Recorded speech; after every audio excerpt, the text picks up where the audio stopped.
Morning সকলকে, আমার আবার এক নতুন ভিডিওতে তোমাদের সকলকে স্বাগত জানাই। এই ট্রেন আসা থেকে ভাবছো তো আজকে কোথায় চললাম? আজকে চললাম দুর্গাপুর। ভূতের রাজা দিল বরে দুর্গাপুর আউটলেটে এখন আমি এসে উপস্থিত হয়ে গেছি। 9th এবং 10th মে ভূতের রাজা দিল বরে চলছিল এক বিশাল অফার।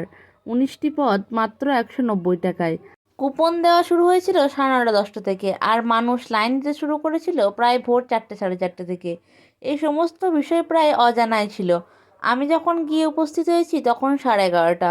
তখন শুনলাম কুপন নাকি শেষ হয়ে গেছে। আমার সামনে ছিল প্রায় 70-80 জন মানুষ, তারা নাকি সকাল 9:30-10টা থেকে লাইন দিয়েও কুপন সংগ্রহ করতে পারেনি। তবে আমার কুপন পাওয়ার ঘটনাটা প্রায় মিরাক্কেলের মতনই ছিল। কুপন শেষ শুনে প্রায় অর্ধেকের বেশি মানুষ চলে গেছিল বাড়ি, আর কয়েকজন মাত্র 10 থেকে 15 জন দাঁড়িয়েছিল দুয়ারের সামনে। তাদের মধ্যে আমিও ছিলাম।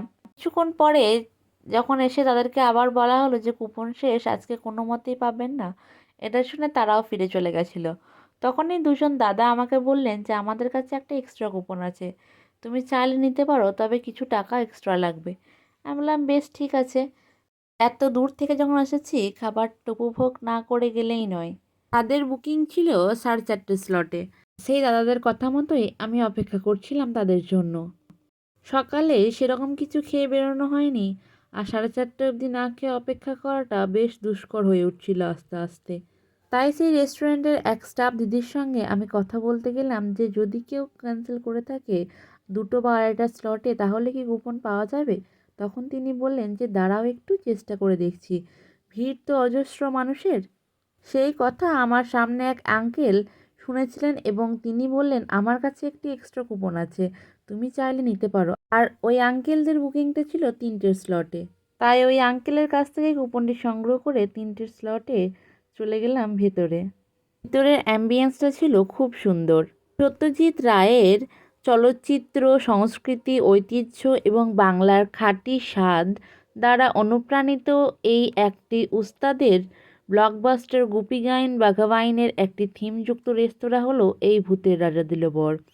গুপি গাইন বাঘা বাইনে অবশ্যই আমাদের সবার জন্য নস্টালজিয়া জাগিয়ে তোলে। সুতরাং আমাদের প্রিয় ভূতের রাজার সাথে সম্পূর্ণ হৃদয়গ্রাহী খাবার আমাদের জন্য আশীর্বাদের চেয়ে কম নয়। কথা বলতে বলতে আমার সামনে এসে উপস্থিত হয়ে গেল আজকের সেই 19টি পদযুক্ত আমাদের প্রিয় থালি।